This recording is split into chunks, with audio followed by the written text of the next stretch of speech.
Você sabe dizer como que a nossa dívida se estrutura hoje em dia? Ou então uma pergunta muito simples, por que um país se endivida? Então se você tem essa curiosidade, continua assistindo o vídeo, você vai gostar.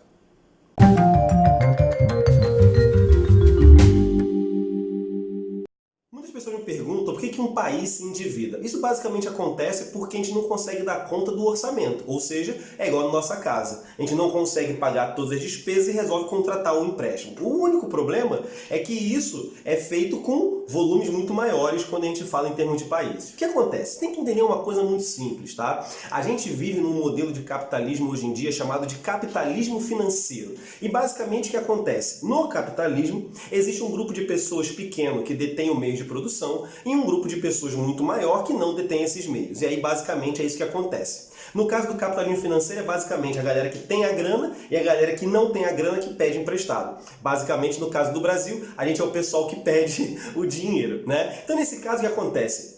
Um grande problema da dívida pública do Brasil hoje não é necessariamente ter uma dívida. Por quê? Porque outros países no mundo também têm essa dívida. O nosso problema é que ela se tornou sistemática, né? Ela virou um sistema da dívida. E o que isso significa? Que basicamente toda a máquina pública existe pensando para conseguir organizar a gente de modo que a gente consiga pagar a dívida. Então, quando a gente elege o executivo ou então o legislativo lá nos níveis federais, basicamente esses caras vivem em torno de conseguir organizar o Estado para conseguir pagar a dívida. Muitas pessoas me perguntam o seguinte, mas existe alguma solução para poder conseguir parar com essa dívida? Primeiro é conseguir pagar, só que eu vou te mostrar que basicamente não dá para a gente pagar esse negócio. Agora, você poderia fazer no caso do Brasil, a gente poderia renegociar a dívida. Isso já acontece em partes, tá? Todo ano a gente renegocia a dívida, a gente vai fazendo o que é chamado de rolamento da dívida, né? Vai postergando o pagamento integral porque não tem dinheiro para pagar tudo agora. Isso acontece com muitas famílias, inclusive, tá? Outra coisa que a gente poderia fazer é a auditoria da dívida, como o Equador fez uma vez, né, com o Rafael Correa, que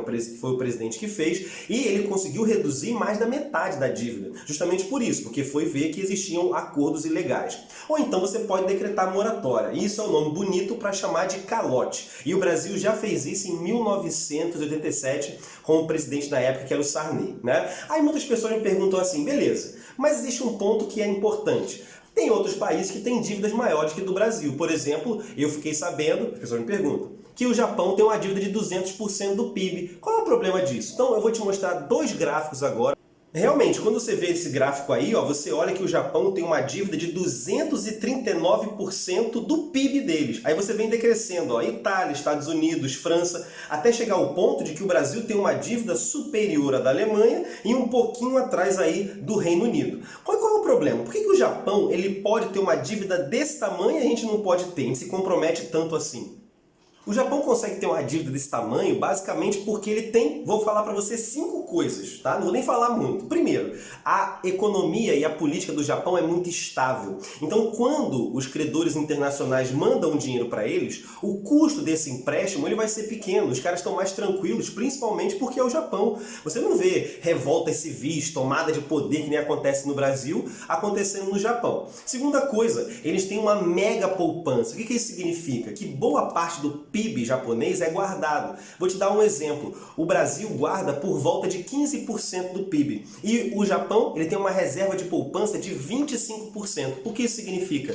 Se você consegue poupar mais, você consegue dar mais garantia para os credores internacionais de você receber volumes cada vez maiores da dívida. E é isso. Uma coisa que é importante você perceber nesse gráfico que eu passei para vocês ainda há pouco é que todo o país rola dívida. Mas por que no caso do Brasil é tão comprometedor assim, né? Beleza. No Japão, o Japão ele tem por ter uma poupança muito maior, foi o que eu falei, né? Ele vai ter uma menor taxa de juros. No caso do Brasil, vão falar assim, mas a taxa de juros do Brasil reduziu. A taxa de juros do Brasil hoje é 6%, hoje em 2019. Só que o Brasil ainda tem uma das maiores taxas de juros, né? Juros reais da economia global. Olha só esse gráfico que eu vou passar para você agora.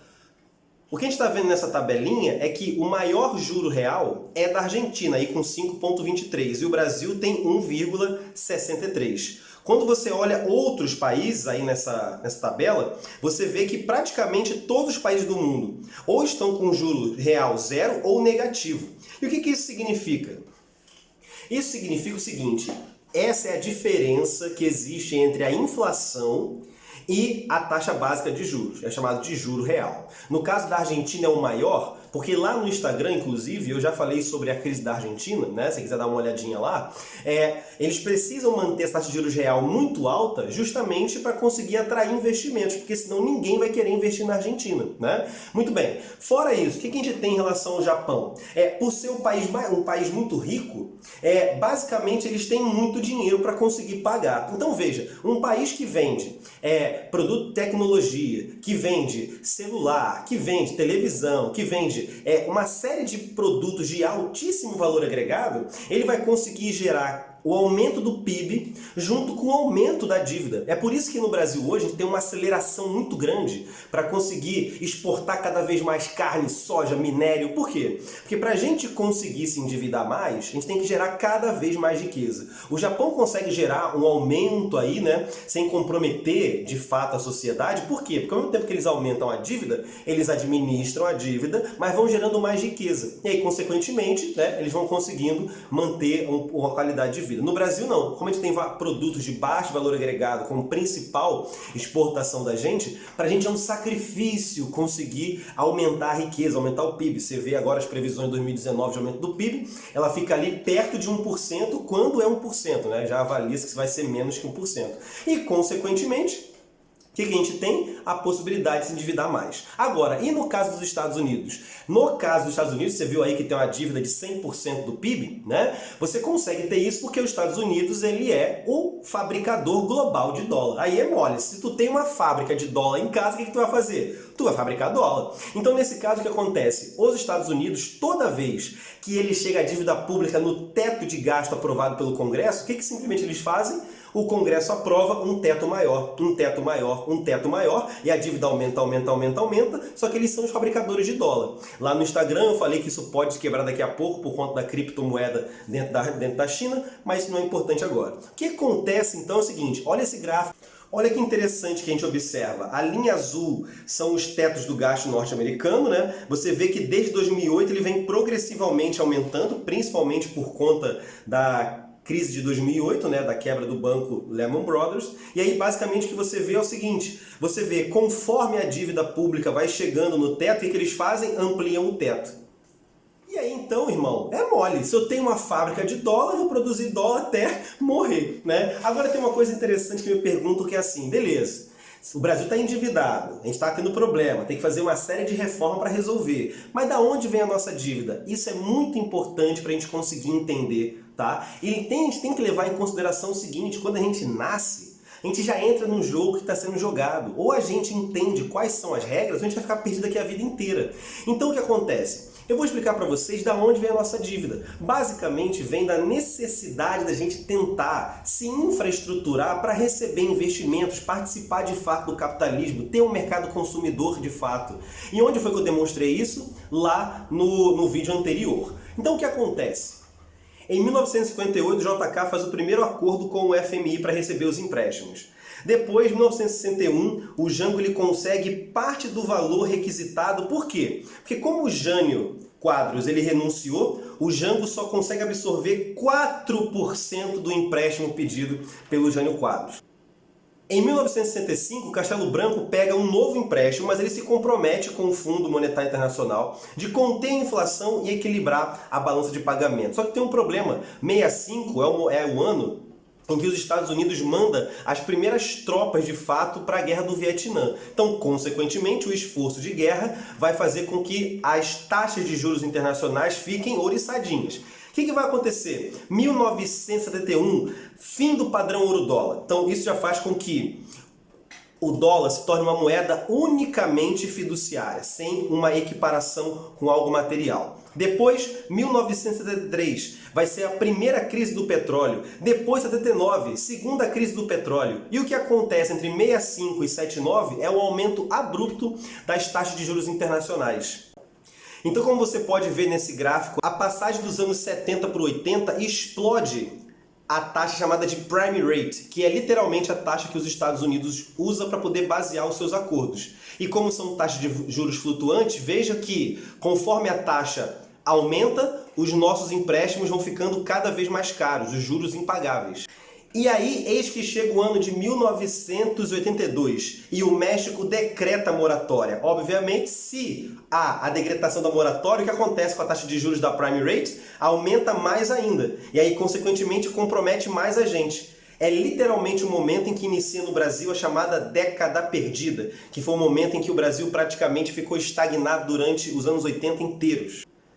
Foi literalmente o fim do crescimento econômico, o fim do modelo de substituição de importações e a nossa dívida salta de 78, baseada em 43 bilhões de dólares, para, em 82, 70 bilhões de dólares. Em 1983 rola um novo acordo com o FMI, mas do dinheiro que vem pra gente, só 65% acaba chegando no Brasil. Em 84 tem um novo acordo, só que desse acordo só chega a 50%. Em 85...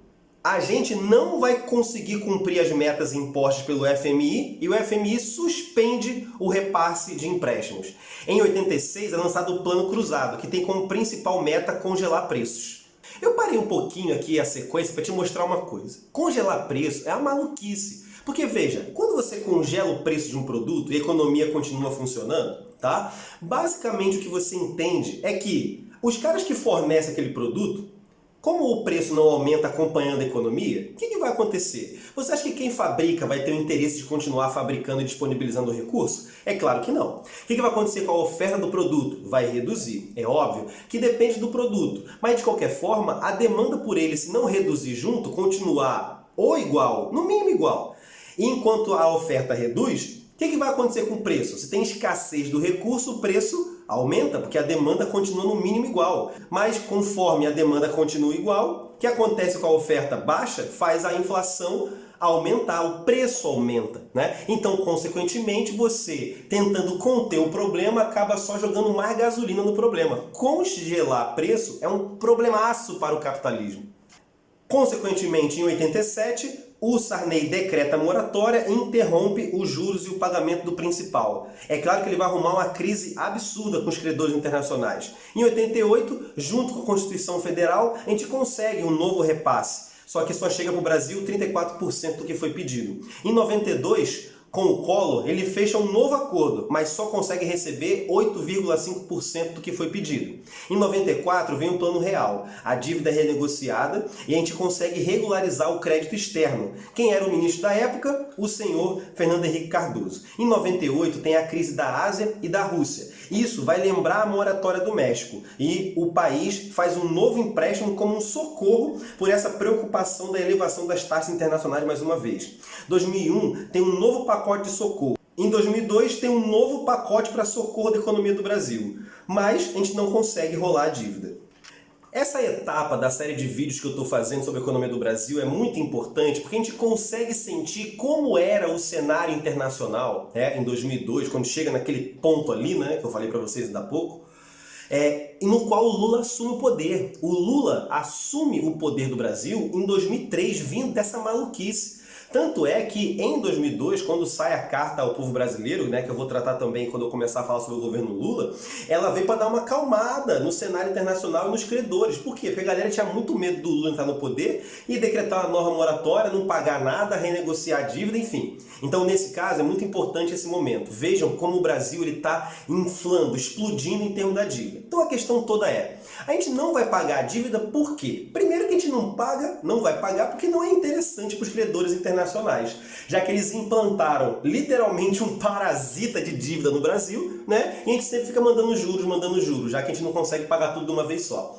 Segunda coisa, a gente não vai conseguir pagar a dívida porque sem desenvolvimento e sem o melhoramento, o aumento na geração de riqueza, você não consegue fazer aquilo que o Japão faz, se endividar mais porque gera mais riqueza. E o Brasil fica preso nesses recursos de baixo valor agregado, se demandando muito, se gastando muita energia para produzir o quê? Soja, carne, minério e, obviamente, isso não gera tanta riqueza em volume, Até porque você deve saber que depois que o preço das commodities caiu ali, a gente entrou numa mega crise que a gente está vivendo até hoje, E outra coisa, a gente tem que imaginar o seguinte, quando um novo governo é eleito, tipo o executivo, que é o chefe das contas públicas, vamos dizer assim, esse cara tem um compromisso. Ele não necessariamente tem um compromisso primário com o desenvolvimento da nação, dos problemas sociais. Ele tem que dar um jeito de pagar a dívida porque a gente está encalacrado. É isso que a gente tá, né? O termo comum que a galera usa aí por aí, né? Então, é justamente isso. E aí a gente vai ter um problema. Qual é o outro problema? É que o Brasil tem essa circunstância, no fio da navalha, né? A taxa Selic sempre aumentando, reduziu agora, mas é uma das 8 maiores do mundo. Então o que acontece? A galera até empresta dinheiro pro Brasil. A gente precisa de um governo liberal ou ultraliberal, né? O que explica muito a política do Brasil atualmente. Então, mas o que acontece? Mas a galera fica com receio. Então, os credores vão mandar empréstimo para cá, mas vão mandar com ressalvas. Isso é um problema, porque isso vai só aumentar o custo do empréstimo. Exemplo disso, quando acontecem novos empréstimos, eles reduzem a carência, ou seja, o delta T, né, o tempinho entre pegar o empréstimo e pagar, ele fica menorzinho para forçar a gente a se organizar logo. Se fosse no Japão, a carência seria maior. Aumento dos juros. Com medo de a gente não pagar, eles querem garantir o lucro logo. Então, eles aumentam os juros do empréstimo para a gente. Outra, eles aumentam o spread do empréstimo, ou seja, a taxa de risco. Né? Porque além de emprestar, tem esse risco. Então dá uma olhadinha nesse gráfico aí de spread que eu arrumei para vocês falando sobre o Brasil. Galera, olha esse spread bancário do Brasil, né? A nossa taxa de risco. Ela é um dos top 4 do mundo, o maior dos emergentes, o maior em comparação a países desenvolvidos, é óbvio. Olha aí como países mais desenvolvidos têm taxas de riscos menores. E na América Latina também é um dos maiores, principalmente em 2016, quando teve o escândalo do impeachment da Dilma. Então é justamente isso, galera. A gente está saindo de um escândalo político, muita instabilidade, insegurança, que acontece com o spread, boom, bomba, né? Então, consequentemente, a nossa economia é muito sensível a variações internacionais. Por quê? Porque a gente está nessa situação. É por isso que eu criei o Instagram, para poder falar o que está acontecendo no mundo que pode influenciar a gente. Porque qualquer oscilação muito anormal que aconteça fora do mundo, né? Por exemplo, no Estreito de Hormuz, vai comprometer a gente absurdamente. A gente com uma dívida pública de 70%, se lá fora acontece uma guerra no Estreito, por exemplo, aqui a nossa dívida vai bombar, irmão. Por quê? Porque os juros são flutuantes, varia de acordo com o mercado internacional. Bom, então espero que você tenha gostado do vídeo, para poder saber de onde veio a nossa dívida. E se você gostou do vídeo, dê um like, se inscreva no canal e comenta aí alguma pergunta que você tenha para poder ajudar vocês. Valeu? Grande abraço!